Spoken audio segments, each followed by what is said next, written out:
Krishna, everyone. Okay. So today we have Shloka 9.27 of Bhagavad Gita. um, I'll say the Shloka and the translation. Yat karoshi, yat ashnasi, yat juhosi dadashi yat tapasyasi kaunteya, tat kurushva mad arpanam. Translation. Whatever you do, whatever you eat, whatever you offer or give away, whatever austerities you perform, do that, O son of Kunti, as an offering to me.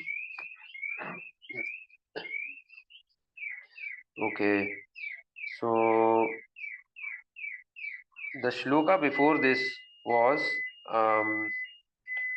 Patram Pushpam Phalam Toyam Yo Me Bhaktya Priyachati Tad Aham Bhakti Upaharatam Ashnami Priyatatmanaha. So previous shloka was this, and it meant if one offers me with love and devotion a leaf, a flower, a fruit, or water, I will accept it. So Krishna is making it very easy for anyone who wants to practice devotional service and please him and achieve the goal of life. He is saying a simple leaf, a flower, a fruit, or water, if offered to him with love and devotion, he will accept it. But here it is mentioned that these simple offerings need to be offered with love and devotion. Then he will accept it. Now the question may arise: what if here, His Grace Chaitanya Charan Prabhu explains with a question, highlighting that what if I don't have this devotion required, this love and devotion? Although the offerings are simple, Hare Krishna, but what if? Prabhuji. Sorry for interruption. There is some noise, Prabhuji, from. Yeah, I think it's somebody's car alarm is going off. Okay, Um, Prabhuji. Sorry for that. Yeah. Am I like audible? Are you able to interpret what I'm saying, or is it? Yes, yes, Prabhuji. Okay. Okay. Okay. I'll try to say it a little loudly. So His Grace Chaitanya Charan Prabhu says that what if the person who's making an offering, he doesn't have this devotion, this love and devotion. Although offering is very simple, patram pushpam phalam toyam, a leaf, some water, a fruit, a flower, but with love and devotion. What if somebody lacks this love and devotion? Like maybe somebody has come to accept that yes, I want to practice bhakti or devotional service, but I don't have that devotion, love and devotion. What should one do? So here, Prabhu says that here Krishna is telling, whatever one does, one can offer it to him. Yat kuroshi, yat ashnasi. Whatever we do, whatever we eat, whatever we give away, juhosi, dadashi, whatever we are offering, yat tapasyasi, whatever austerity we do, tat kurushva mat arpanam, you offer that to me. So here, Krishna in this shloka is not use the word bhakti, love and devotion. Instead, what Krishna is of informing that the mere principle of making an offering to him is also auspicious. Like your symbolic gesture of making an offering, but it doesn't have this love and devotion, just the symbolic gesture, just this act of offering is also very auspicious. It's beneficial. So here, neither bhakti nor ashnami is mentioned. Krishna doesn't explicitly say that I will accept it, but that doesn't mean Krishna will reject it. Right? Now, if we are now, if so, in this case, then a question may arise: when we offer food to Krishna, and a pure devotee offers food to Krishna, is there any difference in the two offerings made by these two different individuals? Prabhu says that yes, certainly there is a difference, and the difference is in the quality of devotion, right? So a pure devotee has this quality of devotion, like he is making this offering with love and devotion, whereas the individual who is just starting, or maybe he has been but he still lacks love and devotion, hence there is a difference. How so? There is a difference in the quality of reciprocation from Krishna But that doesn't mean that everyone who doesn't have pure devotion is left out, or or if somebody who doesn't have pure devotion shouldn't make an offering. No, that is not the case. We should make an offering. Krishna will accept it, but yes, there is some difference in quality of reciprocation from Krishna. So Krishna reciprocates proportionate to our devotion. So in the previous verse, the emphasis is on Ashnami and Bhaktya, but here the emphasis is on the principle of offering. Just the principle of offering, making an offering. This symbolic gesture of an offering, that first move, or you continue to make an offering in spite of lacking loving devotion, is okay, is acceptable. Krishna is not rejecting that. And Krishna is saying that by this act, you, one who's making an offering to Krishna, will get awarded with auspiciousness, and you will get purified. So Srila Prabhupada also says that um, this what's mentioned here is a general prescription for all people interested in for transcendental realization of Krishna consciousness. So you're making a move, and till the time you achieve this perfection in this Krishna consciousness or transcendental realization, you should continue to act, making these offerings to Krishna, irrespective of whether you have this love and devotion at the moment or not. Slowly you will progress, you will transcend this. Um, so everybody who is interested in this transcendental realization of Krishna consciousness should make these offerings. Yat karoshi, whatever you do, it doesn't matter. Just do it for Krishna. Um, and how to do it? Well, whatever you are doing, simply change the consciousness from I am doing it for me to I am doing it for Krishna. Like we do all kinds of activities. We eat 3 times a day, or whatever, as many times a day we eat. Just make an offering to Krishna. This simple act of consciousness, this will evolve into pure Krishna consciousness at some time if we continue to do it steadfast. But whenever we make an offering, we should know that we are simply not doing it to for our own sense gratification. For that will be very selfish. But we are actually doing um, it for pleasure of Krishna. We are engaging all our senses activities in the service of Krishna. Um, so that's how our consciousness will so slowly change. So the reason is Prabhupada says that nobody is inactive. It is not possible for us to be inactive. The Prabhupada says that even for a second we cannot be inactive, because we all are living entities, and our position is that we shall always be active. Prabhupada gives an example, says that if a person, he's in this body, he's doing all kinds of activities, but when he leaves this body, when he or she leaves this material body, the body comes to a standstill, there are no activities. So it is means that as long as the soul is in the body, it will always be active. All, so that we should remember that. And then when a soul enters a another body, that is birth, the activities start from even from the womb of the mother.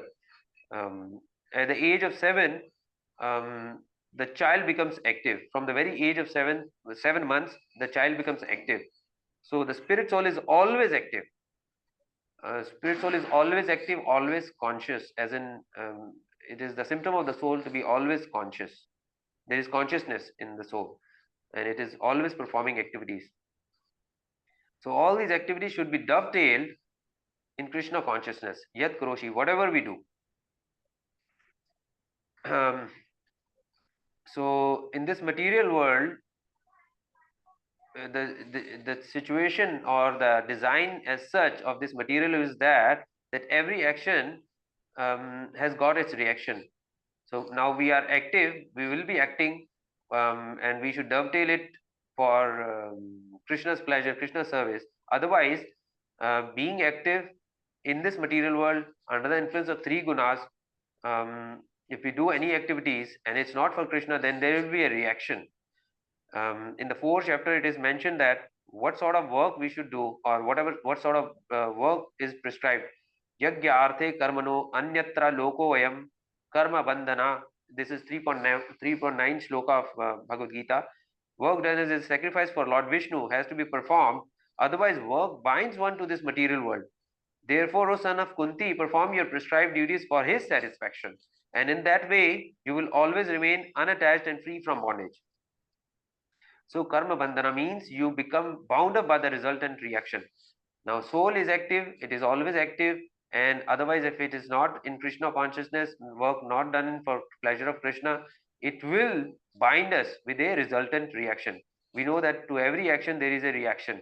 But if we act for yajna arthe, which means for Lord Vishnu or Krishna, that is yajna is sacrifice, and all work sacrifice has to be performed for yajna purusha, that is Lord Krishna, Lord Vishnu.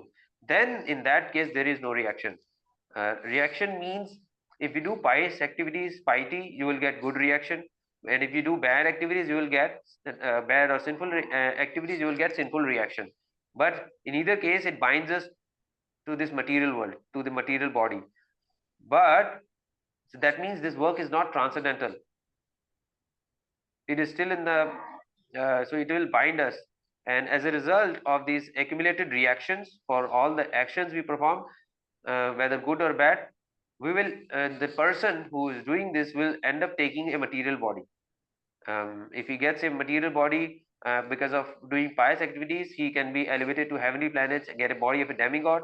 Else he can get a birth in a still in a material world, in a very aristocratic family, or Brahmana's family, and he will get all sort of facilities, wealth or intelligence, and but still it is a material body, even though advanced, and in the material world, and again the person is bound up in the cycle of birth and death, this a cycle of reaction, action and reaction, and it will have and as a result the body itself is very miserable, and being in the cycle of birth and death, the resultant action and reactions, there are threefold miseries: the miseries of birth, the miseries of death, the miseries of old age, and miseries of disease.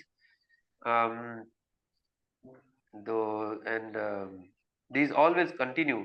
Um, so we know that there is Adi Devik, Adi Bhautik, Adhyatmik. Um, uh, those miseries, because of our reactions we get it from demigods, because of and those miseries we get because of miseries because of our material body and mind, and those miseries or suffering we get from other living beings. So all these things are there because of getting a material body and in the material world. So this cycle goes on. Only on transcendental platform in Krishna consciousness we are uh, because of that activities performed on this platform, spiritual activities or activities in Krishna consciousness, and on the transcendental platform we are not getting any future resultant reactions. So that action is resultant. There is no reaction. It's free from reaction. Instead, we because of these transcendental activities will be free from the cycle of birth and death, and we can be transferred to the spiritual world, Vaikuntha Loka, Golok, Vrindavana, and therefore, because such activities are free from reaction. So this is the detail we get from this shloka, and they'll be further related to continuation of this activities. Um, so action and reaction. So from this we understand that we need to perform activities, engage our senses, body for the pleasure of Krishna, because activities only in Krishna consciousness on a transcendental platform we are free from resultant reactions. Otherwise, they bind us to this miseries, material body and material cycle of birth and death. And but because at the moment, if a performer, if he doesn't have love and devotion as mentioned in the previous shloka, but still the person should do it. As a result of performing, continuing these activities in Krishna consciousness, even if one lacks love and devotion, if one continues to do this, he will progress and he will achieve the goal of life, have Krishna prema, and he will have love and devotion, and then he can be on the transcendental platform, free from resultant reactions to actions. So this is what we understand from this. And if anybody has any questions, please do ask before we log off. Hare Krishna.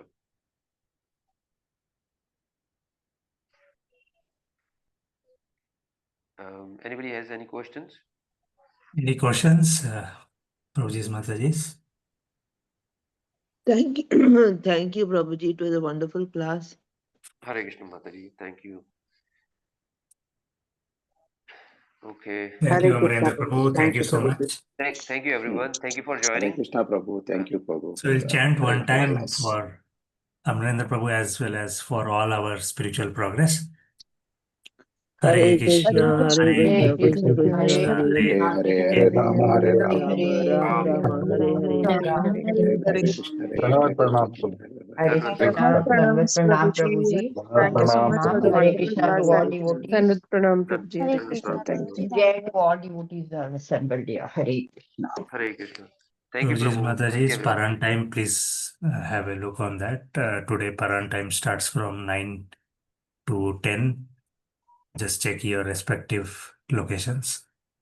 So thank you, Amarendra Prabhu. Thank you, Thank you, Prabhuji's Prabhu. Mataji's. Thank We'll join tomorrow again. Hare वाञ्छाकल्पतरुभ्यश्च कृपा सिंधु एव च पतितानां पावनेभ्यो वैष्णवेभ्यो नमो नमः अनंत कोटि वैष्णववृंद की जय Jai. शील प्रभुपाद की जय Hare Krishna.